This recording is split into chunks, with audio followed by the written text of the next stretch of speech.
We have an AMC 325 hooked up to my test motor here on the bench. I'm going to turn it on here and show that it works. Regen.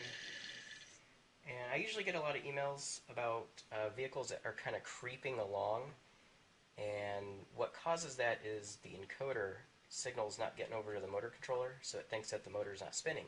And I can actually simulate that with my little adapter here that I've made. It's a DE9 connector, and I've soldered the AB lines to voltage and ground, and I got a little resistor on here to simulate the temperature sensor in the motor so that the controller thinks everything's good. So if I unplug the encoder, plug that in, and now this will simulate what happens in your car when. So this is that noise you get where it's just kind of, it sounds like it's arcing, but it's not. It's actually just a really slow sine wave. It's about 0.9 hertz, 54 RPM, and it's all torque. I mean, you cannot stop this thing at all. It's pretty much impossible. I can show it's actually pumping a lot of current through the motor. I got my meter here on current. We're on DC.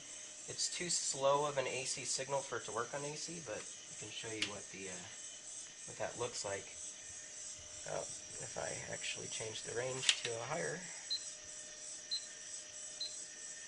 we'll go on the 400 amp scale. You'll see we're peaking around 90.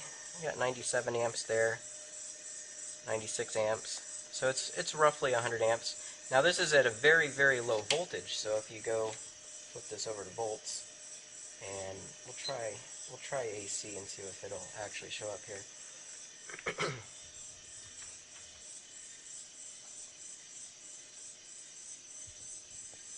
Not getting good contact. Try here. There you go. Should be around 20 volts. We're getting about 20 volts RMS while it's doing this at about 100 amps. And that's what gets your vehicle to start rolling. If it just kind of creeps along, there's usually an encoder problem. And I guess that's it.